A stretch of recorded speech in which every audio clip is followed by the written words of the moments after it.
Union Home Minister Amit Shah has made a bold promise. By January 26, 2026, Maoist extremism in Bastar will be history.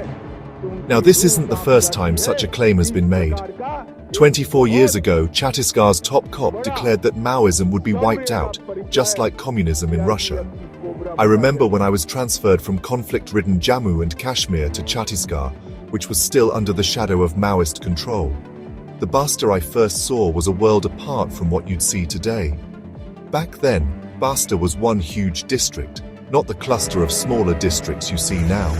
Security was intense. 32,000 police and paramilitary forces stationed in the region. After sunset, the roads were empty.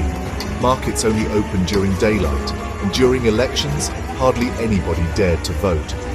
I visited places like Konta, Sukma and Bijapur, sometimes with only a press sticker for safety. I'll never forget meeting two young men on a lonely road. They already knew I was coming.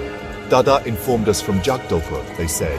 These were Naxalite messengers, and they followed everything, every newspaper, every magazine from Delhi and Mumbai. Naxalites even had their own jungle printing presses for sending out messages. Once, following their warning, I turned back to Dantewada and spent the next morning by the Sabari River, right on the Chhattisgarh-Odisha border. Back then, you wouldn't see a single police jeep between Kondagan and Konta. Even senior officers traveled incognito. No uniforms, no sirens, even no police flags. There were heavy attacks, so police disguised themselves, patrolled on motorcycles or on foot, and fortified stations with barbed wire and makeshift signals.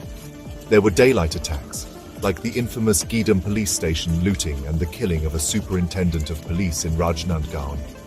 Today, things have changed. Police security is still tight, but areas once called liberated zones by Maoists, like Abujhmad, are now firmly under state control.